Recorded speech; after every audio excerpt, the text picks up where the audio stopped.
The snow fell thick on Christmas Eve when Jake "Thunder" Morrison pulled his Harley into the gas station lot. At 58, the grizzled Hells Angels member had seen enough darkness to last 3 lifetimes.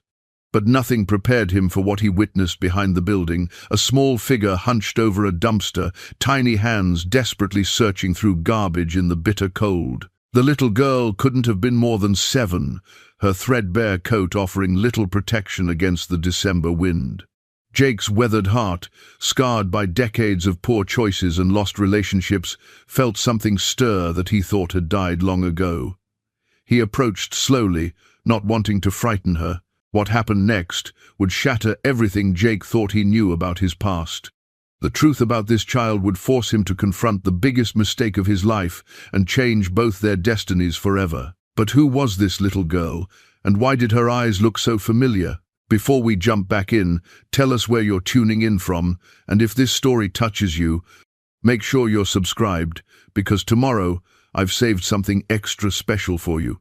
Jake Morrison had been riding the same stretch of Montana highway for 30 years, and tonight felt no different than any other Christmas Eve.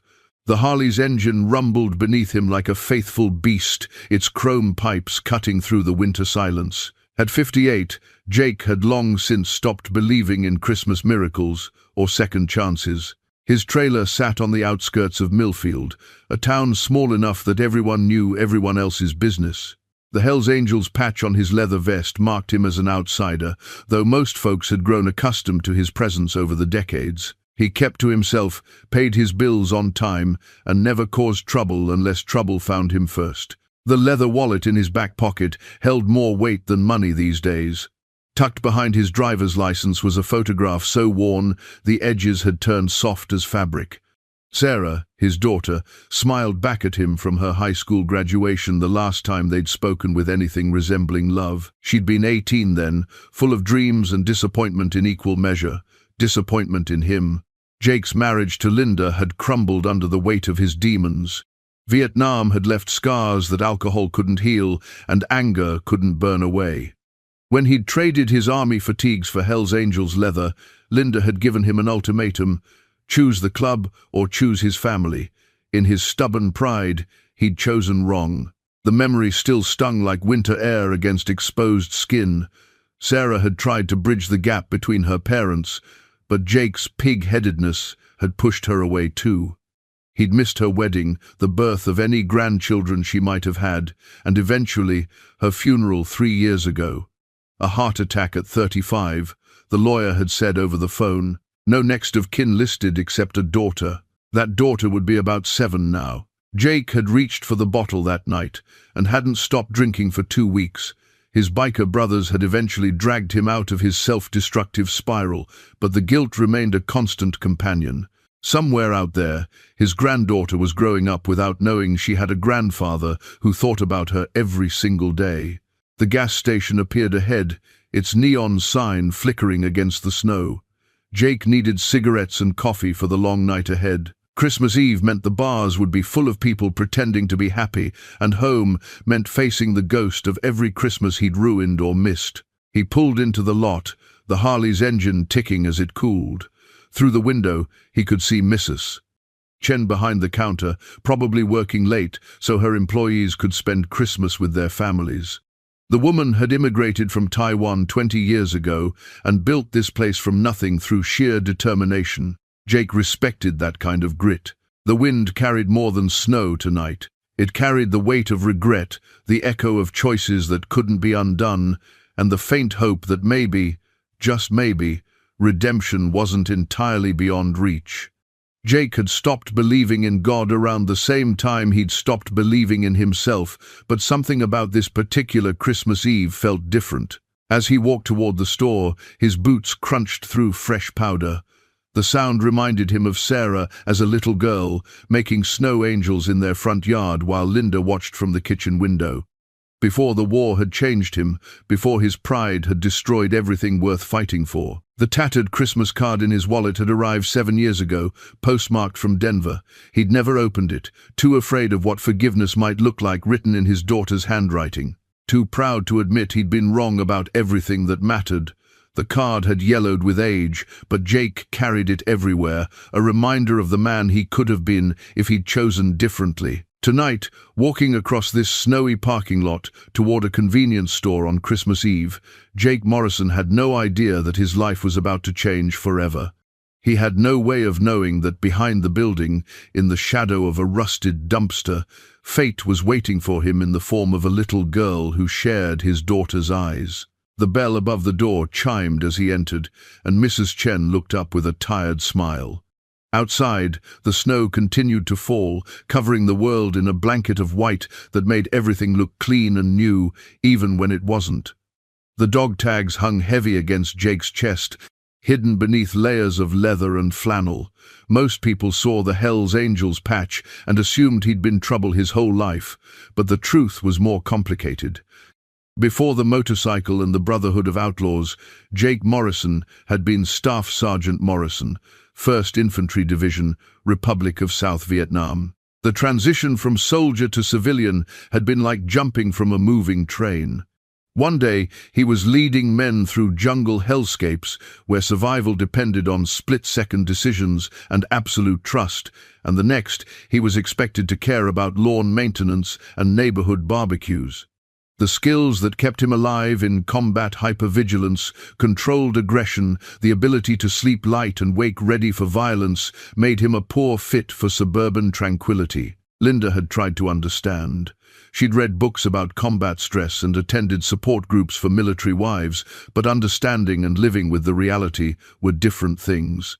Jake would wake from nightmares swinging, would hit the deck when cars backfired, would scan every room for exits and potential threats. The man who came home from Vietnam wasn't the same one who'd left 3 years earlier.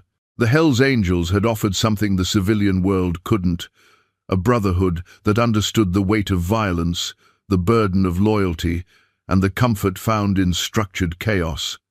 These men didn't flinch when Jake's hands shook from too much whiskey or too little sleep. They didn't ask him to explain why certain sounds made him freeze or why he preferred his back to walls. Thunder had been his road name for nearly 3 decades now, earned during a particularly memorable ride through a lightning storm when he'd refused to take shelter. While other riders huddled under overpasses, Jake had ridden straight through the tempest, his bike cutting through rain and wind like it was just another day. The name stuck because it fit. Jake Morrison was the kind of man who rode towards storms instead of away from them. The club had given him purpose when he'd lost all sense of direction. There was a code among the Angels, unwritten but understood. Loyalty above all else, never betray a brother, and handle your business without involving outsiders. It was a simplified version of the military structure he'd left behind, and it provided the framework his damaged psyche needed to function. But the code came with costs. When Linda demanded he choose between his vest and his family, the decision had felt like choosing between breathing and eating. The club was survival. His family was everything else. In his twisted logic, he'd convinced himself that leaving them was protecting them from the darkness he carried. Linda and Sarah deserved better than a broken man who jumped at shadows and drank to forget faces that visited him in dreams. Brother Marcus, the chapter president, had been the closest thing to family Jake had allowed himself for years. Marcus understood the weight of command and the price of brotherhood because he'd carried both in Korea. When Jake showed up at the clubhouse that first time, lost and angry and looking for a fight, Marcus had seen something worth saving. War don't end just because you come home. Marcus had told him that first night over cheap beer and expensive wisdom. Question is whether you're gonna let it kill you slow or find a way to live with the ghosts. The Brotherhood had become Jake's salvation and his prison. These men would die for him without question, and he'd do the same for them. But 30 years of that intensity, that constant readiness for violence, had carved deep grooves in his soul. He was a weapon that had forgotten how to be anything else. Mrs. Chen's gas station had become a regular stop because she treated him like a customer instead of a curiosity. She never stared at his patches or whispered to other patrons about the dangerous biker in aisle 3. Her respect was quiet and practical, the kind that meant more than empty pleasantries. The military dog tags beneath his vest reminded him daily of who he'd been before the leather and the reputation. Sometimes, in quiet moments like this, Jake wondered if that young soldier was still in there somewhere, buried under decades of guilt and missed opportunities.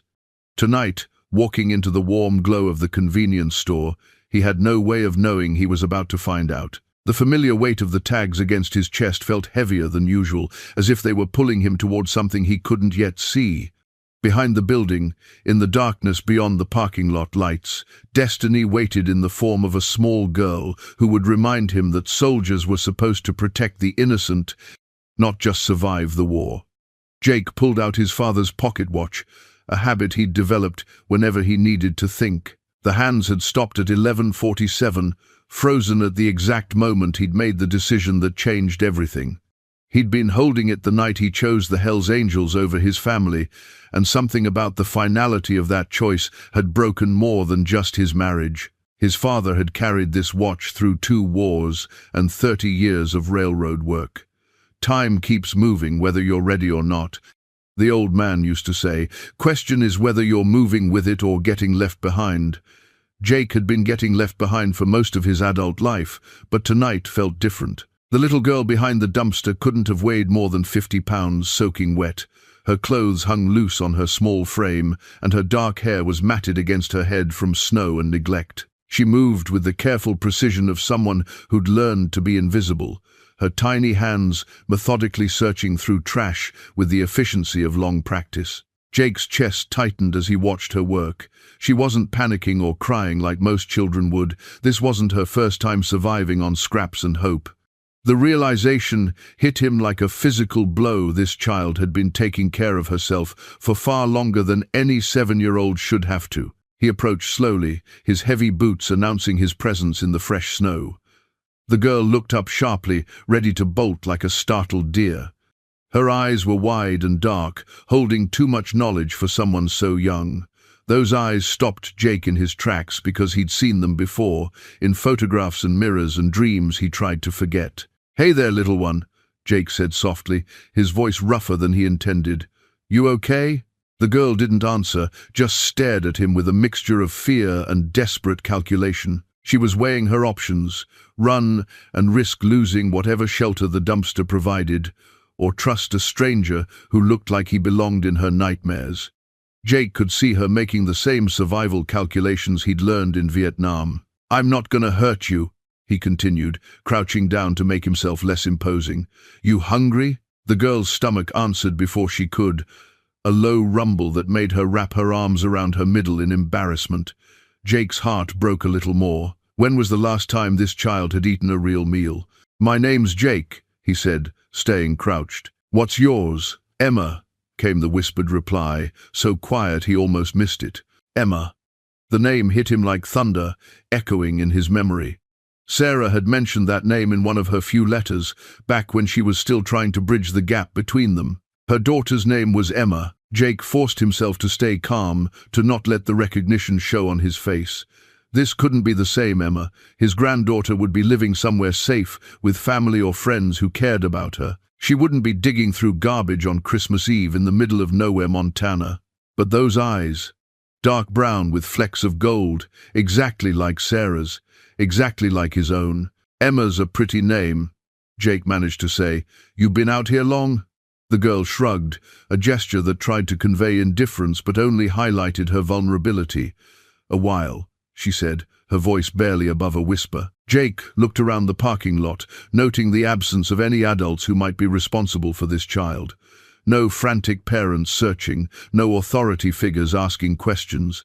Just Emma, and the falling snow, and the terrible possibility that she was exactly who he feared she might be. The broken pocket watch seemed to grow heavier in his vest pocket. Time had stopped for him at 11:47 all those years ago, but maybe, just maybe, it was ready to start moving again.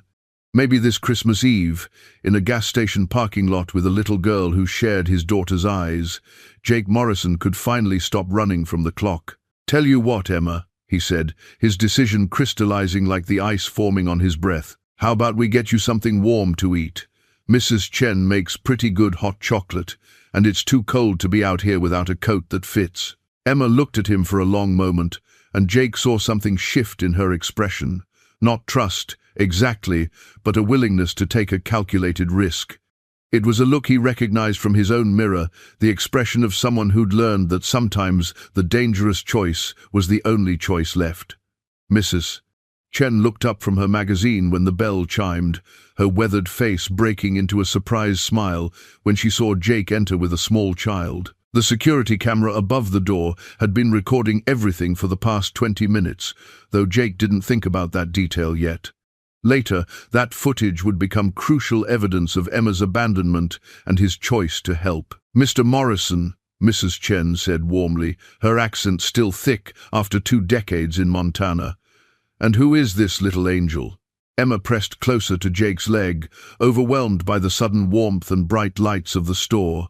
Her thin frame shivered as the heated air hit her cold skin, and Jake could feel her trembling through his jeans. He placed a gentle hand on her shoulder, surprised by how natural the protective gesture felt. "This is Emma," Jake said. "She's having a rough night. Mind if we warm up for a bit?"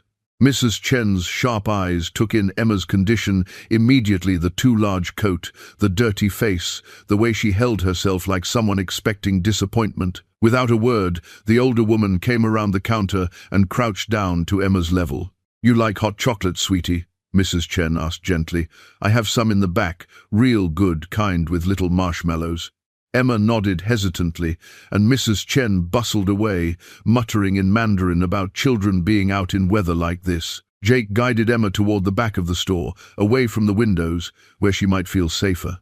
The girl's eyes darted everywhere, cataloging exits and hiding spots with the instincts of someone who'd learned survival the hard way. "You don't have to be scared," Jake said quietly. "Mrs. Chen's good people. She won't hurt you." Emma looked up at him with those familiar eyes. "You won't either?" The question hit Jake harder than he expected. When was the last time someone had asked him to promise their safety? When had he last been trusted with something so precious and fragile? "No, little one, I won't hurt you."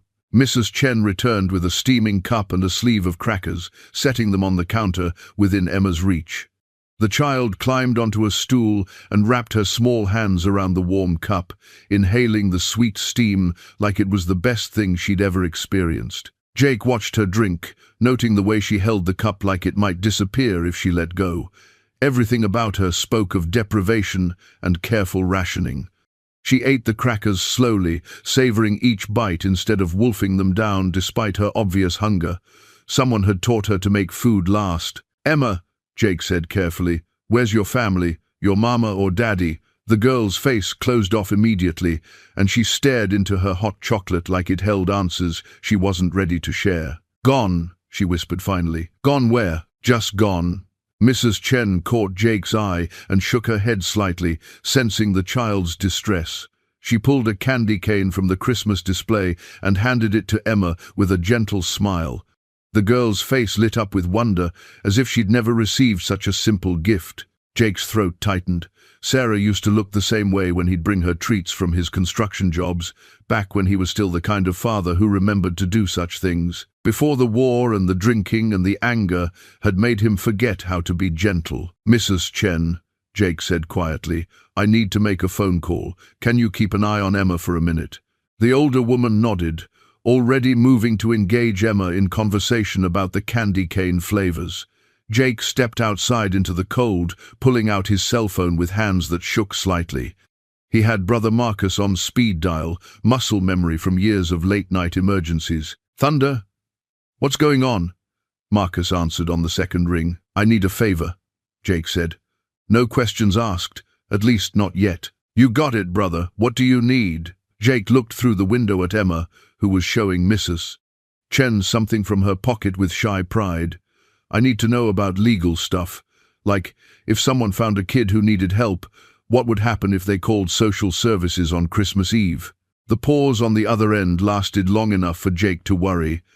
"Jake, what have you gotten yourself into? Maybe nothing, maybe everything. Can you find out? Give me an hour. And Thunder, be careful. You've got a good heart, but the system don't always see it that way." Jake hung up and went back inside, where Emma was giggling at something Mrs. Chen had said. The sound was like music he'd forgotten existed, pure and innocent and achingly familiar. This child, whoever she was, had already begun to work her way past defenses he'd spent 30 years building. The security camera continued its silent recording, documenting the moment a broken man started to remember what it felt like to hope. While Emma finished her hot chocolate, she pulled a crumpled piece of paper from her coat pocket. The drawing was done in crayon on what looked like a napkin, the colors faded and smeared from being carried around. She smoothed it out on the counter carefully, like it was made of glass. "What's that you got there, sweetheart?" Mrs. Chen asked, leaning closer to look. Emma's small finger traced the stick figures she'd drawn. "My family," she said quietly. "That's Grandma Rose, and that's me, and that's Mama in heaven." Jake felt his breath catch. The drawing showed 3 figures, a tall woman with grey hair, a small girl with dark hair, and floating above them, a figure with wings and a halo. It was the kind of drawing any child might make, except for the details that made Jake's blood run cold. The figure labeled Grandma Rose was lying down, with X's for eyes. The little girl stood alone in the middle, surrounded by what looked like empty space. Written in shaky letters at the bottom were the words, "Grandma went to sleep like Mama." "Emma," Jake said gently, his voice carefully controlled. "When did Grandma Rose go to sleep?" 4 days ago, Emma whispered. "She wouldn't wake up for breakfast, and she was really cold. I tried to make her warm, but she just stayed sleeping." Mrs. Chen's hand went to her mouth, and Jake felt the world tilt sideways. This child had been alone with her grandmother's body for 4 days before anyone found them, and when someone finally did, Emma had run. What happened after that, little one? Emma's shoulders hunched, and she started folding the drawing back up with precise, careful movements. The loud lady came. She said, "I had to go with her to a place with lots of kids, but Grandma Rose told me to never go with strangers, so I ran out the back door." Jake's jaw clenched. Social services had found the grandmother's body and Emma, but the child had been too scared to go with them. She'd been surviving on the streets for 4 days in December, in Montana, because a 7-year-old's understanding of stranger danger had kicked in at the worst possible moment. "The loud lady was probably trying to help you," Jake said carefully. Emma shook her head firmly. "Grandma Rose said the system would split us up. She said they don't understand about families like ours." The child's voice dropped to a whisper. "She said if anything happened to her, I should find my real family, but I don't know where they are." The words hit Jake like a physical blow. Real family. Sarah must have told her mother about him, must have left some kind of message or instruction about finding her father if things went wrong. But Rose had died before she could tell Emma how to find the grandfather she'd never met. "Emma," Jake said, crouching down to her level, "what was your grandma's last name? And your mama's?" "Grandma Rose was Rose Patterson. Mama was Sarah Patterson too, but before that she was Sarah Morrison." Emma's eyes widened as she said the name, like she'd just realized something important. "Morrison like you. That's funny, huh?" Jake's world shifted completely. Not funny at all. Sarah had kept his name even after she'd grown up hating him. And now her daughter was here, having survived 4 days alone because she'd been taught to find her real family instead of trusting the system. Mrs. Chen was staring at Jake with growing understanding, her sharp mind putting pieces together. She'd known him for years, had heard him talk about his regrets and his lost daughter. Now she was watching him realize that his granddaughter had been sitting in her store, drinking hot chocolate and drawing pictures of her dead grandmother. "Emma," Jake said, his voice hoarse with emotion, "your mama was my daughter, Sarah was my little girl." Emma blinked up at him, processing this information with the serious consideration of a child who'd learned that adults didn't always tell the truth. "Are you my grandpa?" "Yeah, sweetheart, I think I am." The drawing crinkled in Emma's small fist as she stared at him. Jake could see her mind working, trying to reconcile the grandfather her mother had told her about with the leather-clad stranger who'd found her behind a dumpster on Christmas Eve. "Mama said you were lost," Emma said finally. "She said maybe someday you'd find your way home." Jake's eyes burned, and his throat felt like he'd swallowed gravel. Sarah had forgiven him, had told her daughter to hope for his return even after he'd failed them both so completely. And now Emma was here, alone and scared and trusting him with the same faith her mother had once carried. Emma reached into her coat pocket and pulled out a plastic sandwich bag, handling it with the care of someone protecting their most precious possession. Inside was a folded piece of paper that looked official, with raised seals and formal text. She held it out to Jake with trembling fingers. "Grandma Rose said to keep this safe always," Emma whispered. "She said it proves who I am." Jake took the bag with hands that weren't quite steady. Through the plastic, he could see it was a birth certificate, yellowed at the edges but still legible. His eyes scanned the document, taking in details that made his chest feel like it was caving in. Emma Rose Patterson, born December 23rd, 7 years ago. Mother, Sarah Elizabeth Morrison. Father, unknown.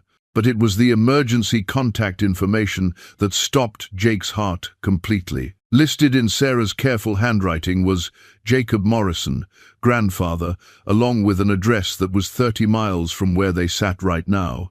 Sarah had known where he lived. She'd been keeping track of him all these years, had made sure Emma's paperwork included his information as family. "Jesus," Jake breathed, then caught himself. "Sorry, sweetheart. I don't usually talk like that." Emma studied his face with those dark eyes that were so much like Sarah's it hurt to look at them directly. "Grandma Rose," said Jesus, "doesn't mind when people are surprised by miracles." She said, "He probably expects a little swearing when he does something really big." Despite everything, Jake almost smiled. Rose Patterson sounded like she'd been a wise woman with a practical understanding of how the world worked. The kind of grandmother who would teach a child to be strong and independent, even if it meant preparing her for the worst. "Emma, can you tell me about your mama? What happened to her?" The little girl's face grew serious, and she climbed back onto the stool beside him. Mrs. Chen had discreetly moved to the other end of the store, giving them privacy while keeping a protective eye on them both. "Mama got sick when I was 4, Emma said matter-of-factly. Her heart stopped working right. She went to the hospital lots of times, but the doctors couldn't fix it. Grandma Rose said she was too young to have an old heart, but sometimes people get broken in ways that don't show on the outside." Jake's throat tightened.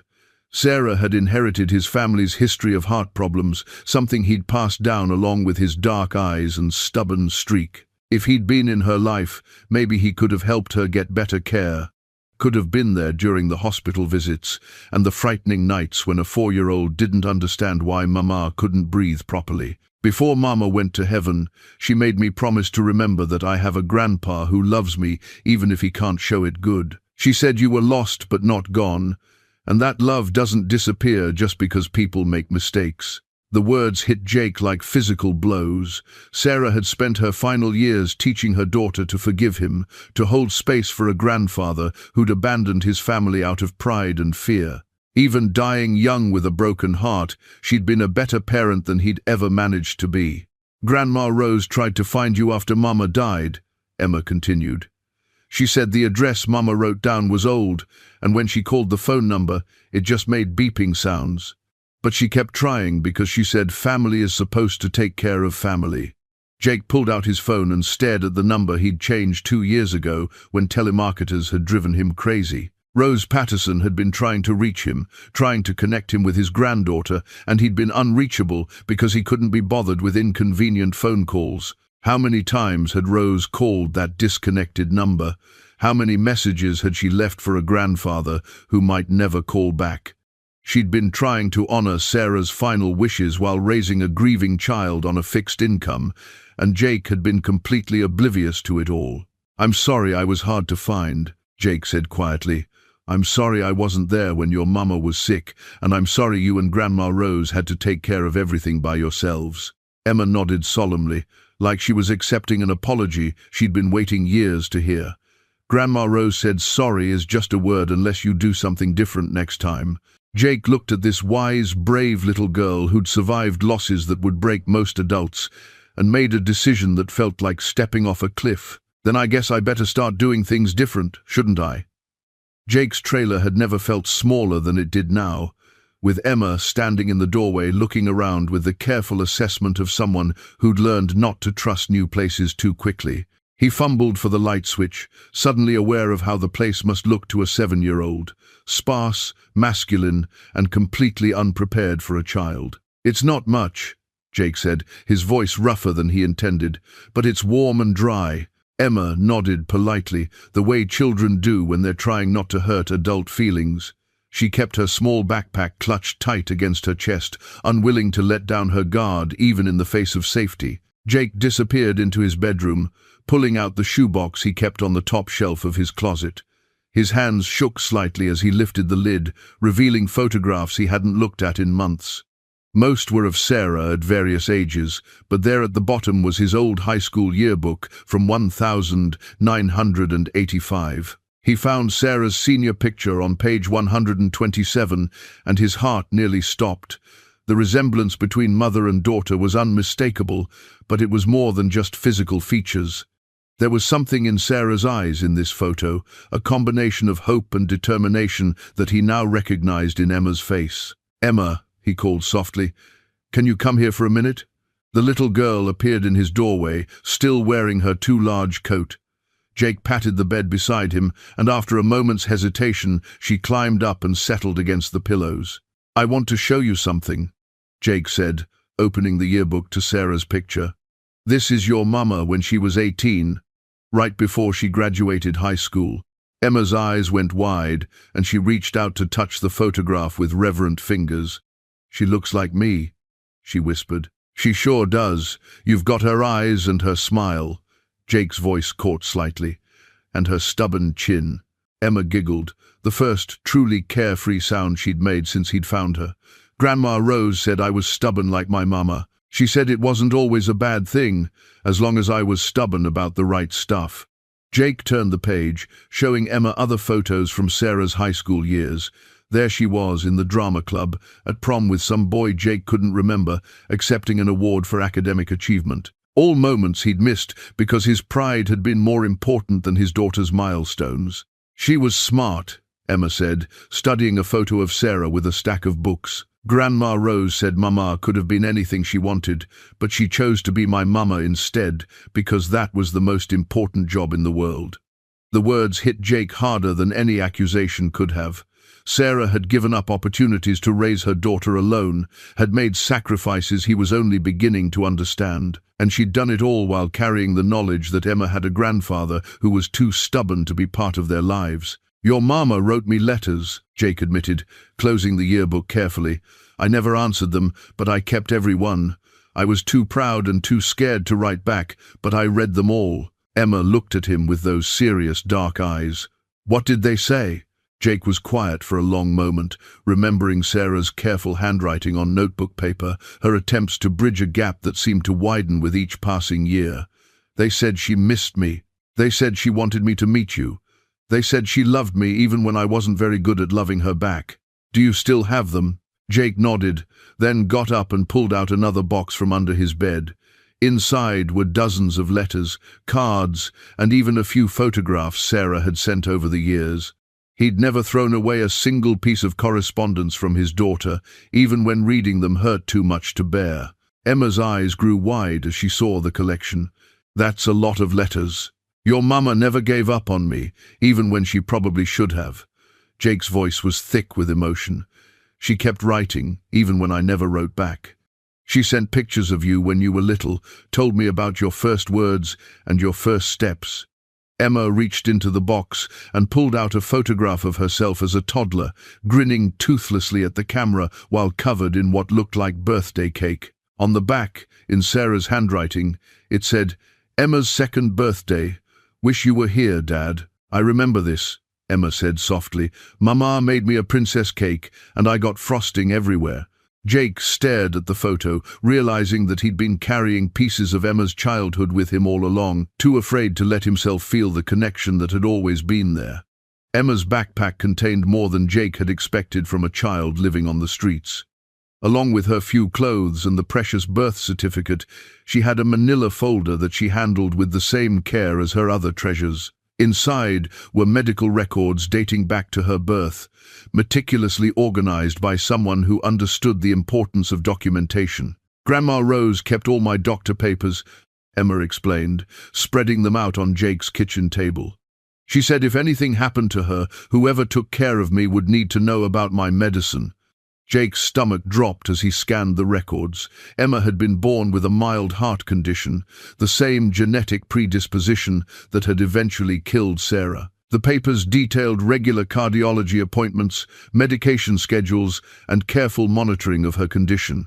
Nothing immediately life-threatening, but requiring ongoing attention and periodic checkups. "You take medicine every day?"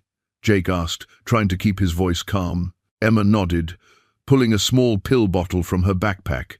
"The little white one in the morning, the little blue one at night. Grandma Rose said my heart works fine, it just needs a little help sometimes." The prescription bottle was dated 3 weeks ago, with refills available.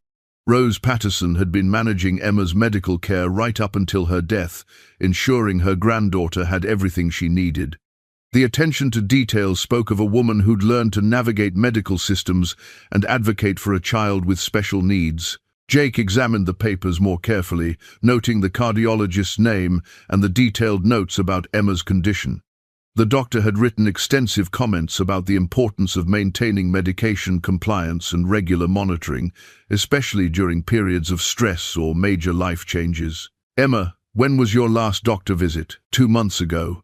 Dr. Martinez said my heart was doing good and I could keep playing soccer if I wanted to." Emma's face fell. "But Grandma Rose said we couldn't afford soccer this year because medicine costs too much money." The casual way she accepted this sacrifice broke Jake's heart. This child had learned to prioritize survival over childhood dreams, to understand that medical needs came before wants. She'd been living the reality of being raised by a grandmother on a fixed income, making difficult choices that no 7-year-old should have to understand. Jake pulled out his phone and took pictures of the most important medical documents, making sure he had the cardiologist's contact information and Emma's medication details. If he was going to take care of her, he needed to understand exactly what that meant.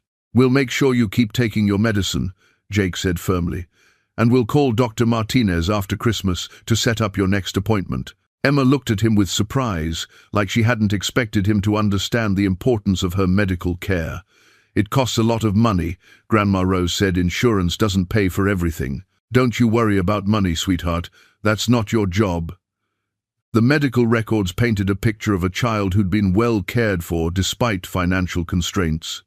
Rose Patterson had never missed an appointment, had always ensured Emma's prescriptions were filled on time, and had maintained detailed records of every aspect of her granddaughter's health care. She'd been a devoted guardian who'd put Emma's needs above everything else. Jake found himself feeling grateful to a woman he'd never met, someone who'd stepped up to raise his granddaughter when he'd been too lost in his own pain to even know she existed. Rose Patterson had loved Emma enough to teach her about her grandfather, to keep hope alive for a reunion that might never happen. "Grandma Rose said you might not want to take care of a sick kid," Emma said quietly, studying Jake's face for signs of rejection. "She said some people get scared when kids need extra help." Jake crouched down to Emma's level, looking her straight in the eyes. "Emma, I'm not going anywhere. Heart condition or no heart condition, you're my granddaughter, and that means you're stuck with me." Emma smiled for the first time since he'd found her, a genuine expression of relief and cautious hope. "Even if I need medicine forever?" "Even if you need medicine forever." As Jake helped Emma organize her medical records back into the folder, he realized that caring for her wouldn't just mean providing food and shelter. It would mean learning about pediatric cardiology, insurance coverage, and medication management. It would mean becoming the kind of guardian that Rose Patterson had been: attentive, dedicated, and willing to fight for a child's well-being. The responsibility should have terrified him, but instead, Jake felt something he hadn't experienced in years: purpose. Emma needed him, not just for protection or basic care, but for the specialized attention her condition required. After 30 years of feeling useless and destructive, he finally had a chance to be genuinely needed by someone who mattered. Jake's hands trembled as he opened the official envelope that had been stuffed deep in Emma's folder, hidden beneath her medical records like a secret too painful to face directly. The legal documents inside were dated 3 years ago, around the time Sarah would have been getting sicker, when she must have realized she was running out of time. The papers were formal custody documents, properly notarized and legally binding. Sarah Morrison Patterson had filed paperwork naming her father, Jacob Morrison, as Emma's legal guardian in the event that both she and Rose Patterson were unable to care for the child. Jake's name was listed as primary guardian, with detailed instructions about Emma's medical needs and educational preferences. But what stopped Jake cold was the accompanying letter, written in Sarah's careful handwriting on hospital letterhead. The date showed it had been written during one of her final hospital stays, when she would have been struggling to breathe and fighting for every day she could spend with her daughter. "Dad," the letter began, "I know you probably won't read this, just like you didn't read my other letters, but I'm writing it anyway because hope is all I have left. And I need to believe that somewhere inside, the man who taught me to ride a bike and helped me with my math homework, there's still a person who might love his granddaughter enough to take care of her if I can't." Jake's vision blurred as he continued reading. Sarah's words painted a picture of a woman who'd never stopped believing in him, even as she'd prepared for her own death at 32 years old. "Emma is the best thing I ever did with my life. She's smart and funny and braver than any kid should have to be. She asks about you sometimes, and I tell her that you're lost but not gone, that love doesn't disappear just because people make mistakes. I hope someday you'll find your way back to us, but if that doesn't happen while I'm alive, please don't let it stop you from finding your way to her." Emma had been watching Jake read from across the room, her small face serious, with the understanding that whatever those papers said was important. Now she climbed onto the couch beside him, her presence warm and solid against his arm. "Mama wrote you a letter," she observed quietly. "She did." Jake's voice was hoarse. "She wrote it when she was very sick, before she went to heaven." "What does it say?" Jake looked down at his granddaughter, this miraculous child, who'd appeared in his life like an answer to prayers he'd been too proud to say. "It says she wanted me to take care of you if anything happened to her and Grandma Rose. It says she never stopped believing I could be a good grandpa, even when I didn't believe it myself." Emma leaned against him more heavily, and Jake realized she was crying silently, the way children do when they're trying to be brave. "I miss her," she whispered. "I know, sweetheart. I miss her too, even though I was too stupid to tell her that when she was alive." They sat together in the quiet of Jake's trailer, both mourning the same woman from different perspectives. Sarah had been Emma's everything mother, best friend, and protector. To Jake, she represented every mistake he'd ever made and every chance he'd thrown away out of stubbornness and fear. The legal documents made everything official, but they also raised complicated questions about Jake's fitness as a guardian. A Hells Angels member with a criminal record and a drinking problem wasn't exactly what family court judges typically looked for in custody cases. Sarah had trusted him with Emma's future, but the system might have other ideas. "Emma," Jake said carefully, "these papers mean that your mama wanted me to be your guardian. That means I'd be responsible for taking care of you, making sure you take your medicine, and helping you with things like school and doctor visits." Emma nodded solemnly. "Like what Grandma Rose did." "Exactly like what Grandma Rose did, but there might be some people who think a grandpa like me isn't the right person to take care of a little girl like you. They might want you to live with different people, people who look more like regular families." Emma's face grew fierce, an expression that reminded Jake forcefully of Sarah at the same age. "But you're my real family." Mama said so in the letter. Jake's throat tightened. "Yes, I am. And I promise you, sweetheart, I'm going to fight to keep us together. These papers show that your mama trusted me with the most important thing in her life, and I'm not going to let her down again." Emma nodded, satisfied with his promise. She curled up against his side, finally relaxing enough to let her guard down completely. In her small fist, she still clutched the letter from her mother, holding on to Sarah's faith that love could bridge any gap, even the one between a broken man and the family he'd thought he'd lost forever. Emma's most treasured possession was a small grey rabbit, worn soft from years of love and countless nights of being held tight against a frightened child's chest. The stuffed animal had clearly seen better days. One ear was shorter than the other, where it had been chewed by anxious teeth, and the fur was matted in places where tears had been cried into its synthetic softness. "This is Hope," Emma said, introducing the rabbit to Jake with the solemnity of a diplomat presenting credentials. Mama gave her to me when I was really little, before she got sick. Jake accepted the introduction with equal gravity, understanding instinctively that this shabby stuffed animal was more than a toy. It was Emma's anchor to her mother, her comfort in dark moments, and possibly the only constant thing in a young life that had seen too much change and loss. "Hope is a good name for a rabbit," Jake said gently. "She looks like she's been taking good care of you." Emma nodded seriously. "She knows all my secrets, and she never gets scared even when I do."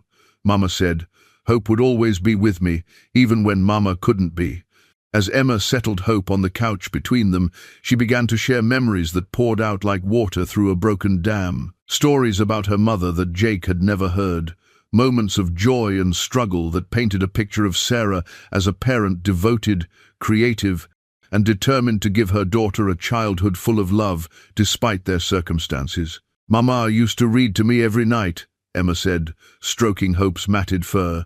She made up voices for all the characters, and Hope always got to help turn the pages. Mama said reading was like having adventures without leaving home, and that books could take you anywhere you wanted to go. Jake listened with growing amazement as Emma described elaborate games Sarah had invented to make their small apartment feel like a palace, how she'd turned mundane activities like grocery shopping into treasure hunts, and how she'd made Emma's medical appointments feel less scary by pretending they were visiting Hope's veterinarian. "When Mama was in the hospital the last time," Emma continued, her voice growing quieter, "she made me promise to take good care of Hope because Hope was going to take good care of me. She said as long as I had Hope, I'd always have a piece of Mama's love with me." The stuffed rabbit had been Emma's companion through the worst moments of her young life. Hope had been there when Sarah's breathing got too difficult for bedtime stories, had absorbed tears during the funeral Emma barely understood, and had provided silent comfort during the lonely nights after Rose Patterson died. Jake found himself studying the worn rabbit with new respect. This simple toy had served as therapist, friend, and security blanket for a child navigating grief that would challenge adults. In many ways, Hope had been more reliable than any of the humans in Emma's life, never leaving or dying or disappointing her. "Hope helped me not be so scared when I was by myself," Emma admitted, unconsciously pulling the rabbit closer. "When Grandma Rose stopped waking up, and when the loud lady came, and when I had to sleep outside, Hope reminded me that I wasn't really alone because Mama's love was still with me." Jake's chest tightened as he realized this child had been carrying her mother's love in the form of a threadbare stuffed animal, finding strength in Sarah's final gift when everything else in her world had fallen apart. The rabbit represented not just comfort, but Sarah's faith that love could transcend death and continue protecting her daughter even when she was gone. "Can I tell you a secret?" Emma asked, looking between Jake and Hope with serious consideration. "Of course, sweetheart." Emma leaned closer, lowering her voice to a whisper. "Sometimes, when I hold Hope really tight and close my eyes, I can still hear Mama singing lullabies. Hope remembers the songs, and she helps me remember too." Jake had to clear his throat before he could respond. "That's a beautiful secret, Emma. I think Hope is very good at her job." Emma smiled, the first truly peaceful expression Jake had seen on her face since finding her behind the dumpster. "Mama said Hope would help me recognize real family when I found them. She said Hope would know if someone was safe to trust." As if summoned by the conversation, Emma held the rabbit up to study Jake's face with its button eyes. After a moment of apparent consideration, she nodded with satisfaction. "Hope says you're okay," Emma announced. "She says you smell like motorcycles and sadness, but that the sadness is the kind that comes from missing people you love, not the kind that comes from being mean." Jake stared at this wise, broken, incredible child who had somehow managed to preserve hope and love and trust despite everything she'd endured. Through a stuffed rabbit named Hope, Sarah was still parenting her daughter, still teaching her to recognize safety and love, even in the most unlikely places. While Emma napped on his couch, clutching Hope against her chest, Jake found himself drawn back to the box of letters Sarah had sent over the years. Hidden beneath the stack of unopened Christmas cards was a small journal with a purple cover, the kind teenage girls write their secrets in.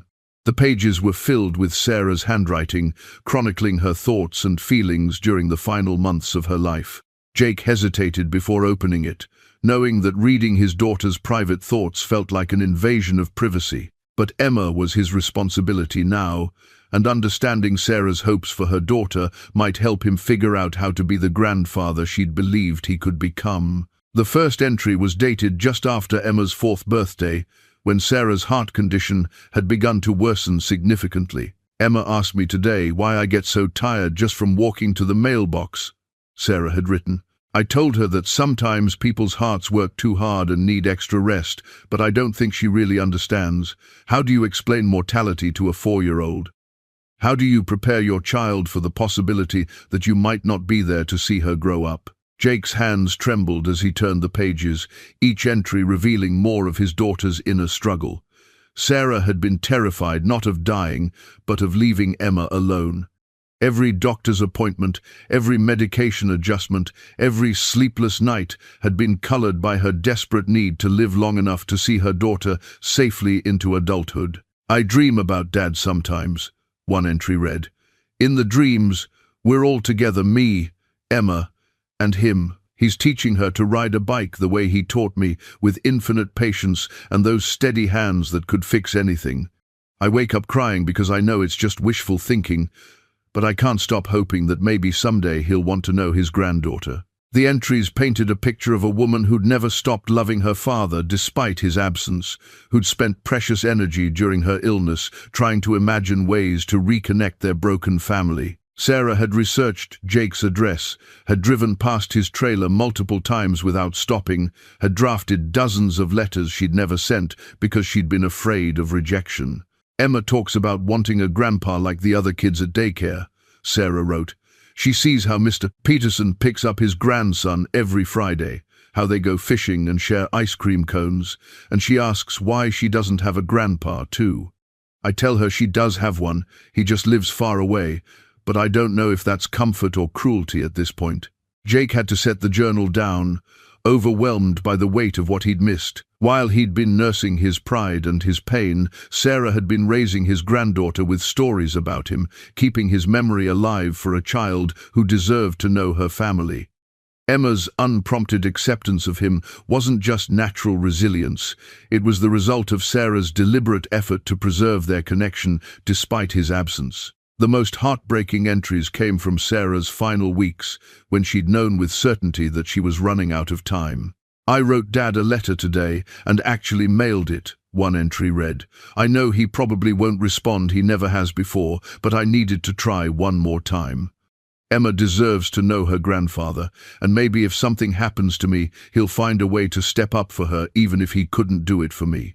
That letter had been the last one Jake received, the one he'd thrown away, unread in a moment of stubborn anger. Sarah's final attempt to reach him had ended up in his trash can, another bridge burned by his inability to face his own failures. "If I don't make it," the final entry read, "I hope Mom can take care of Emma until she's old enough to take care of herself.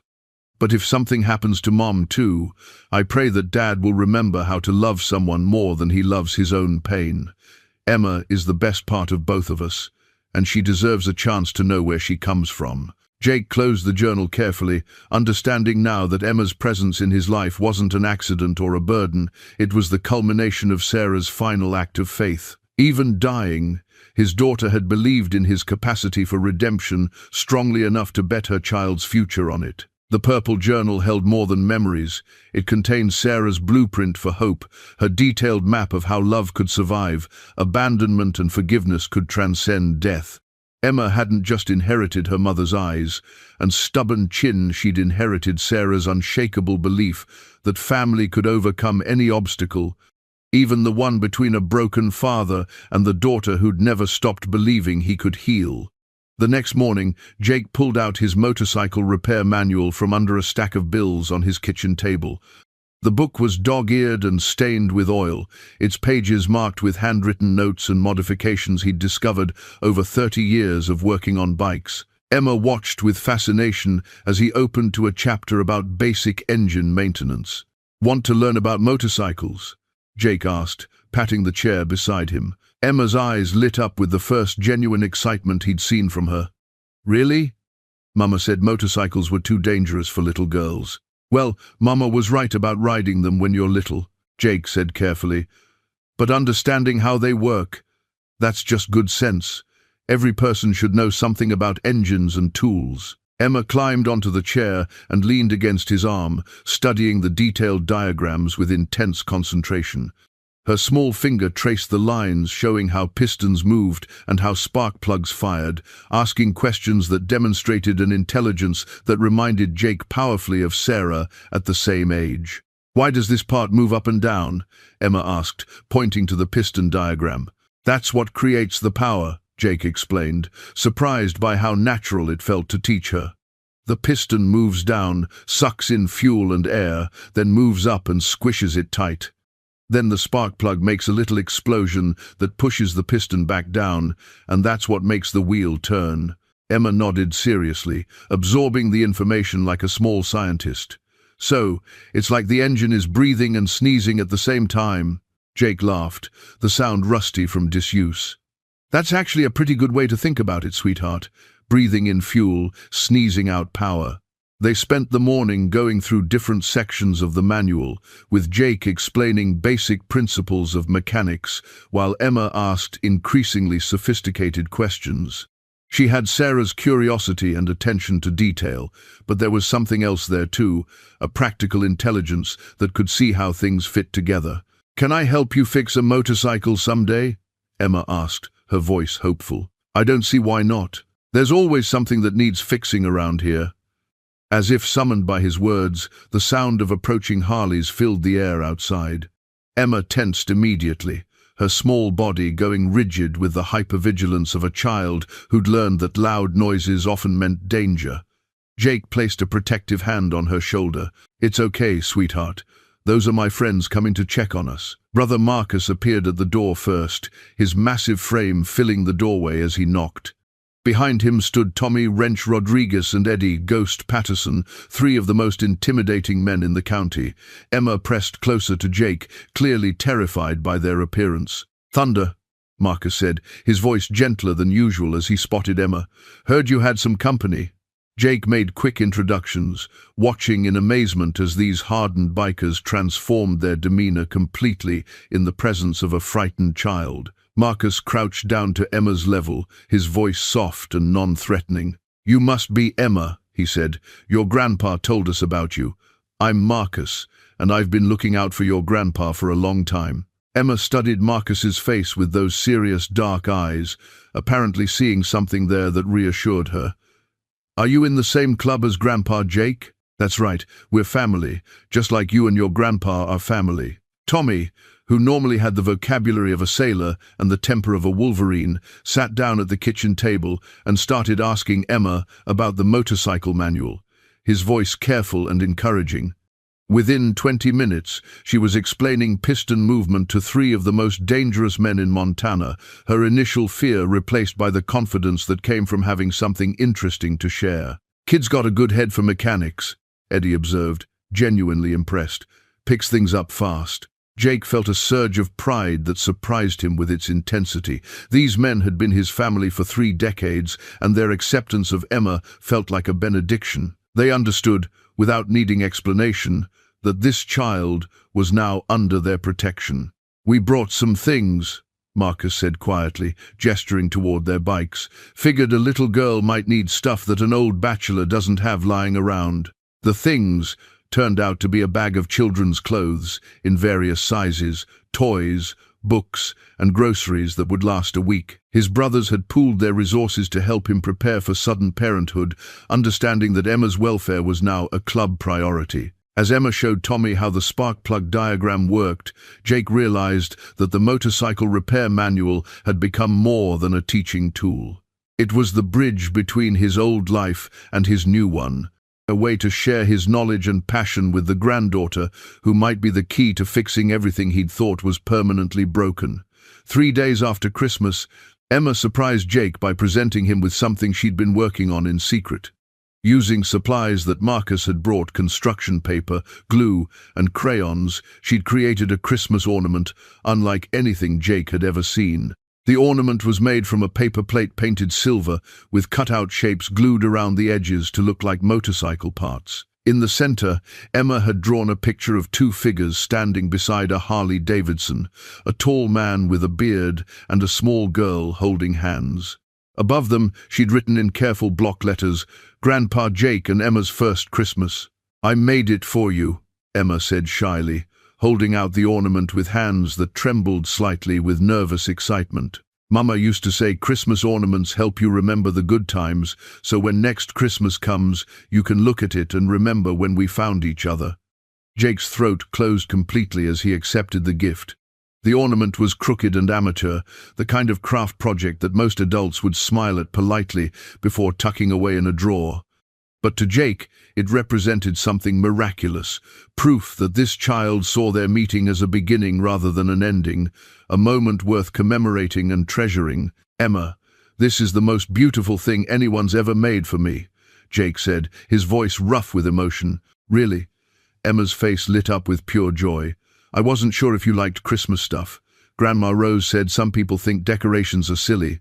Jake studied the ornament more carefully, noting the attention to detail that had gone into its creation. Emma had drawn his motorcycle with remarkable accuracy for a 7-year-old, including the Hells Angels logo on the gas tank and the distinctive shape of his handlebars.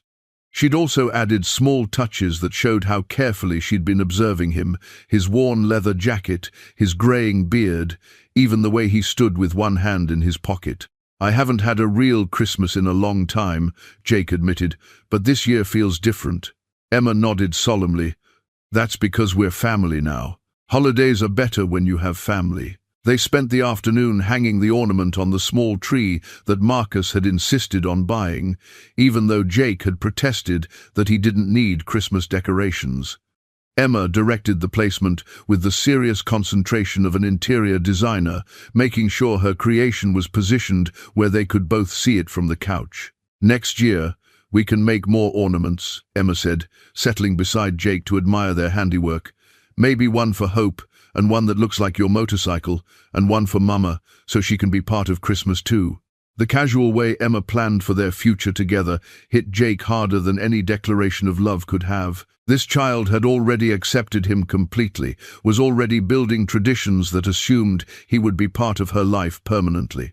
She wasn't waiting for him to prove himself worthy, she was simply moving forward with the confidence that they belonged together. "Emma," Jake said carefully, "you know there might be some people who think you should live with a different family. People who think a grandpa like me isn't the right person to take care of a little girl." Emma's face grew fierce, an expression that reminded Jake forcefully of Sarah during her most stubborn moments. "But you are the right person. You take care of my medicine, and you teach me about motorcycles, and you don't get mad when I ask too many questions. What if someone official, like a judge or a social worker, says you have to live somewhere else?" Emma considered this possibility with the gravity of someone much older than 7. "Then we'll show them the ornament and explain that we're already a family. We'll tell them that Mama wanted us to be together and that families are supposed to take care of each other." Jake marveled at this child's unwavering faith in the power of love and connection to overcome bureaucratic obstacles. Emma had inherited Sarah's belief that family bonds were stronger than legal documents or social conventions, that love could triumph over any institutional barrier. As they sat together looking at the ornament hanging on their tree, Jake realized that Emma had given him more than a homemade decoration. She'd given him a vision of the future, a tangible reminder that he was no longer alone in the world. The ornament represented hope, tradition, and the radical possibility that a broken man could learn to be someone's safe harbor. The silver paper caught the light from the tree, making the whole ornament shimmer like something precious. And it was precious not because of its artistic merit, but because it was made by small hands that trusted him, given by a heart that had chosen to love him despite everything he'd done wrong.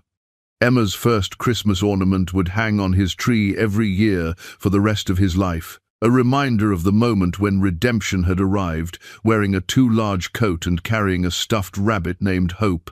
The manila envelope arrived on a Tuesday morning, delivered by a nervous postal worker who clearly recognized Jake's Hells Angels patches and wanted to complete his business quickly. The return address showed it was from a private investigation firm in Denver, and Jake's blood ran cold as he read the formal letterhead. Inside was a comprehensive report, dozens of pages detailing Emma's family history, Rose Patterson's death, and the subsequent search for living relatives. The private investigator had been thorough, tracking down every possible connection and documenting Emma's situation with clinical precision. What made Jake's hands shake wasn't the information itself, but the fact that someone had been looking for Emma with the kind of resources that meant serious legal trouble. The cover letter was brief and professional. Mr. Richard Patterson has retained our services to locate his granddaughter, Emma Rose Patterson, following the death of her guardian, Rose Patterson. Our investigation has determined that the child is currently in the care of Jacob Morrison. Mr. Patterson wishes to discuss custody arrangements at your earliest convenience. Richard Patterson. The name meant nothing to Jake, but as he read through the investigator's report, the picture became clear. Richard Patterson was Rose's ex-husband, Emma's paternal grandfather, and according to the financial disclosure, a wealthy man with considerable legal resources. He owned a successful construction company in Denver, had remarried into Denver society, and had spent the last 3 years searching for the granddaughter he'd never met. The report painted a complicated picture of family dysfunction. Richard and Rose had divorced when Sarah was young, with Richard walking away from his responsibilities and Rose raising her son alone. When their son died in a car accident before Emma was born, Richard had tried to reconnect with Rose, but she'd refused his overtures, believing he'd forfeited his right to be part of their family. Now Rose was dead, and Richard Patterson had the legal standing and financial means to claim custody of Emma. His lawyers had already filed preliminary paperwork in Denver family court, arguing that a stable two-parent household with significant financial resources was in Emma's best interest. Jake read through the investigator's assessment of his own situation with growing dread. They documented his criminal history, his association with the Hells Angels, his modest income, and his complete lack of experience with child care. On paper, he looked like exactly the kind of person who shouldn't be trusted with a vulnerable child. But they'd also documented the legal custody papers Sarah had filed, the witnesses who could testify to Emma's current well-being, and the medical records showing that her care had been maintained since coming to live with Jake. The investigation was comprehensive enough to present both sides of the custody question. The most troubling part of the report was the timeline. Richard Patterson had been searching for Emma since Rose's death, had traced her disappearance from social services, and had connected her to Jake through the same birth certificate information that had revealed their relationship. He knew exactly where Emma was and had chosen to work through lawyers rather than approaching Jake directly. Emma was in the living room, reading one of the books Marcus had brought, completely unaware that her future was being decided by legal maneuvering between two grandfathers she barely knew existed. Jake watched her turn pages carefully, her lips moving slightly as she sounded out difficult words, and felt a surge of protective fury that surprised him with its intensity. This child had already lost too much. She'd buried her mother, survived her grandmother's death, lived on the streets, and finally found stability with the grandfather her mother had always told her about. Now another stranger wanted to uproot her life again, to take her away from the family connections she'd just begun to rebuild. Jake pulled out his phone and called brother Marcus, knowing he needed legal advice and emotional support in equal measure. Marcus had connections in the legal community, people who owed favors and understood the difference between law and justice. "We've got a problem," Jake said when Marcus answered. "How big a problem?" Jake looked at Emma, who had abandoned her book and was now showing Hope the pictures, explaining the story to her stuffed rabbit with patient detail, the kind that could take Emma away from me.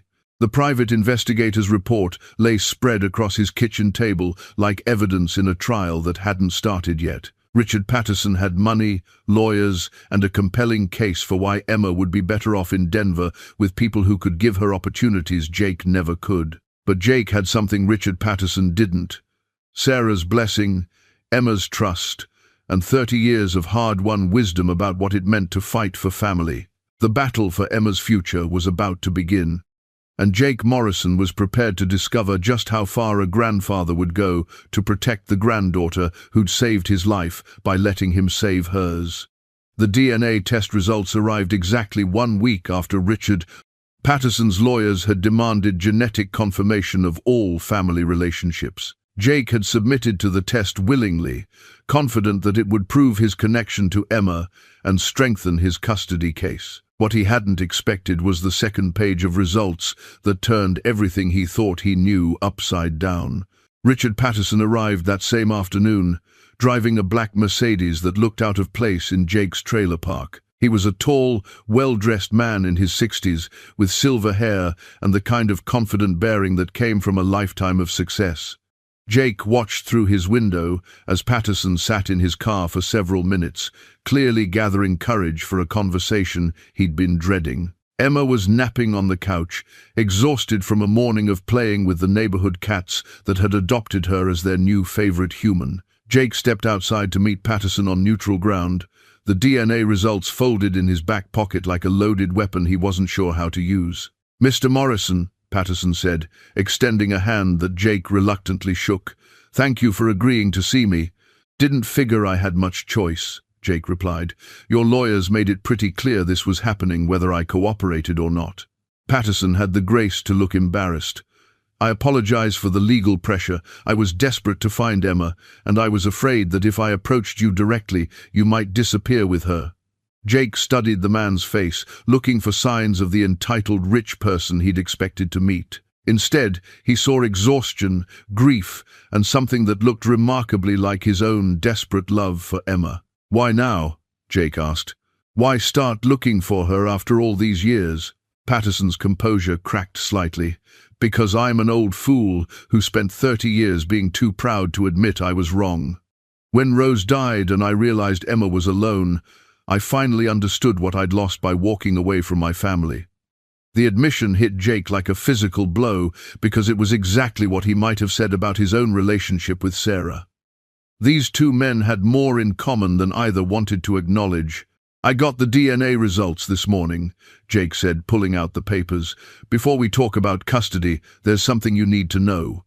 Patterson's face went pale as Jake handed him the documents. The first page confirmed what everyone already knew.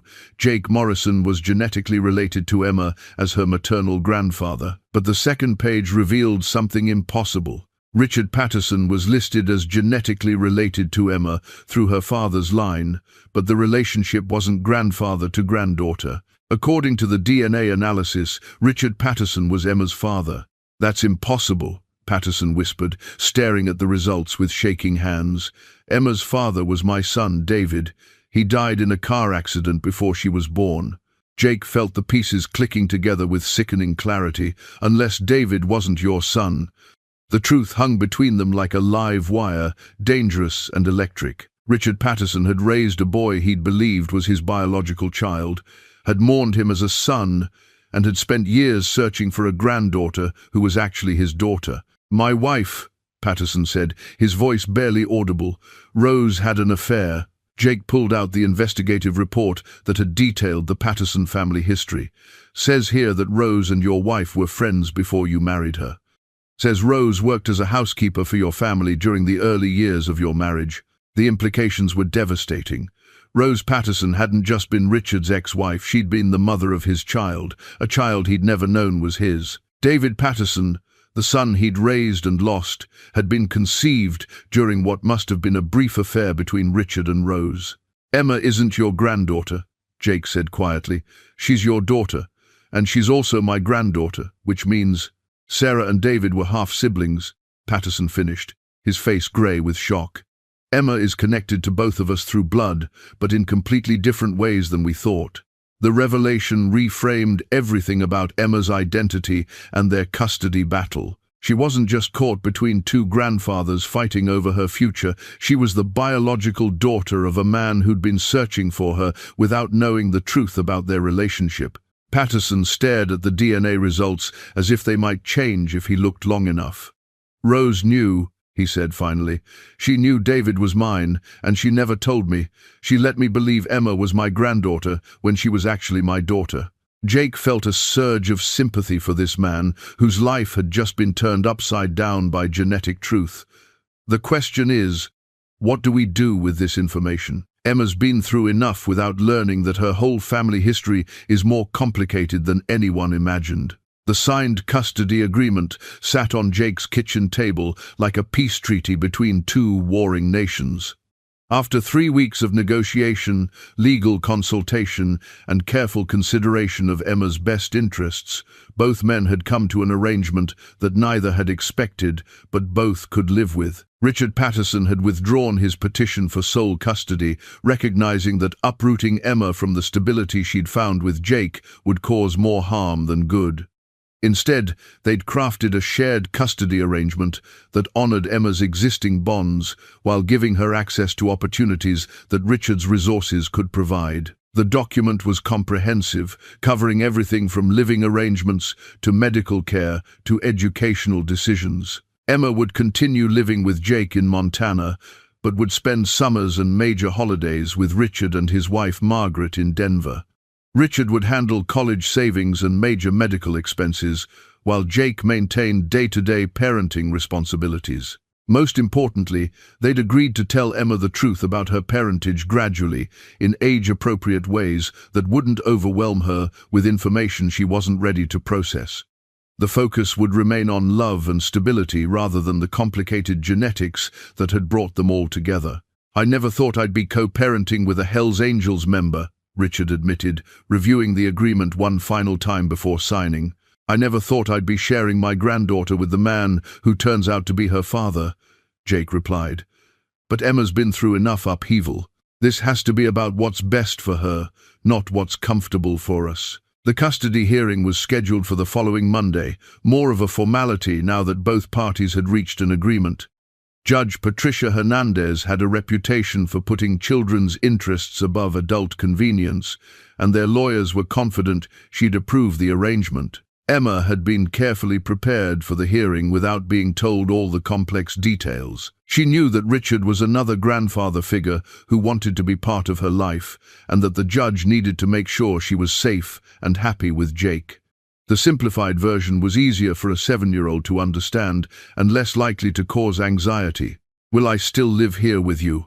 Emma had asked when Jake explained about the hearing. "Yes, sweetheart. This is your home, and I'm not going anywhere. And Hope can come with me when I visit Mr. Richard." "Of course, Hope goes wherever you go." The evening before the hearing, Jake found himself pacing his small living room while Emma slept peacefully on the couch. The weight of responsibility felt heavier than ever, knowing that tomorrow's proceedings would determine the legal framework for Emma's childhood and adolescence. Brother Marcus arrived with coffee and moral support, settling into Jake's kitchen chair with the solid presence of someone who'd weathered many storms. "You ready for this, Thunder?" "As ready as I can be. Strange thing is, I think Richard might actually be good for Emma. He's got resources I can't provide, and he genuinely cares about her welfare. That's what matters. Kid needs all the family she can get, especially family that loves her." Jake pulled out the custody agreement and read through it again, marveling at how two men who'd started as adversaries had found common ground in their shared devotion to Emma's well-being. The document represented compromise, sacrifice, and the recognition that love wasn't a finite resource that had to be hoarded. "Think she'll be okay with splitting time between two households?" Jake asked. Marcus glanced toward the living room, where Emma slept with Hope clutched against her chest. "That kid's tougher than either of you give her credit for. She's already survived losing her mama and her grandma Rose. Learning to navigate two families who love her, that's going to be the easy part." The custody agreement included provisions that Jake had insisted on. Emma's medical care would remain with her current cardiologist, her education would prioritize stability over prestige, and any major decisions about her future would require input from both men. Richard had agreed to all of Jake's conditions, understanding that his role would be supplemental rather than replacement. "Tomorrow changes everything," Jake said, staring at the document that would legally bind him to Richard Patterson for the next 11 years. "Tomorrow makes it official," Marcus corrected. "But the real change already happened the night you found her behind that dumpster. Everything since then has just been working out the details." Jake signed the custody agreement with steady hands, his signature bold and clear next to Richard's more refined script. Two very different men, united by their unexpected love for a little girl who'd lost too much and deserved every chance at happiness they could provide. The document would go before Judge Hernandez in less than 12 hours, but Jake already knew the outcome. Emma would have 2 homes, 2 families, and twice as many people committed to her success and happiness. For a child who'd started life with so little, it felt like a miracle wrapped in legal paperwork. The family photo was taken 1 year later, on Christmas Eve, in the same gas station parking lot where Jake had first found Emma. Mrs. Chen had insisted on commemorating the anniversary, and Emma had loved the idea of returning to the place where their story began. In the photograph, 3 generations stood together in the falling snow. Jake in his leather jacket with Emma on his shoulders, Richard and Margaret Patterson flanking them with genuine smiles, and Mrs. Chen beaming from behind the camera she'd set on a timer. Emma held Hope in one hand and clutched a new stuffed animal, a small motorcycle that Richard had given her, in the other. The custody hearing had gone exactly as planned. Judge Hernandez had reviewed their agreement with approval, noting that both men had clearly prioritized Emma's well-being over their own preferences. Emma had charmed the entire courtroom when the judge asked her how she felt about having 2 families. "I think it's like having extra birthdays," Emma had said seriously. "More people to love you means more hugs and more Christmas presents, but also more people to help when things get scary." The judge had awarded joint custody with Jake maintaining primary residence, exactly as they'd requested. Richard would get summers, alternating holidays, and 1 weekend per month, with additional time during school breaks. More importantly, both men were required to attend co-parenting counseling to ensure Emma's transitions between households remained smooth. The first summer in Denver had been challenging for everyone. Emma had been homesick for Jake and overwhelmed by the luxury of Richard's house, while Jake had struggled with empty nest syndrome and Richard had panicked about caring for a child with a heart condition. But they'd worked through the difficulties with patience and frequent phone calls. Emma had thrived with the expanded family structure. Richard's resources had provided her with excellent medical care, educational opportunities, and experiences that broadened her world. Margaret Patterson had embraced her role as step-grandmother, teaching Emma to paint and introducing her to theater and music. But Emma always returned to Montana with stories to share and renewed appreciation for the simple comfort of home. The truth about Richard being Emma's biological father had emerged gradually in conversations that honored Emma's ability to process complex information. By her 8th birthday, she understood that family connections could be complicated, but that love was what mattered most. She called Richard Grandpa Richard and treated him as such, understanding that biology was less important than the bonds they'd built together. Jake had surprised everyone, including himself, by flourishing in his role as primary guardian. Emma's presence had given him purpose and structure that transformed his daily life. He'd reduced his drinking to nearly nothing, had started attending parent-teacher conferences, and had learned to braid hair and pack nutritious lunches. The Hells Angels had adopted Emma as their unofficial mascot, teaching her about loyalty, protection, and the importance of chosen family. Emma's heart condition remained stable with regular monitoring and medication. Dr. Martinez had been impressed by how well both Jake and Richard had learned to manage her care, noting that having multiple adults invested in her health created an excellent support system. Emma had grown confident about her condition, understanding her limitations while refusing to let them define her possibilities. The Christmas ornament Emma had made during their first year together still held the place of honor on Jake's tree, but it was now joined by dozens of others marking milestones and memories.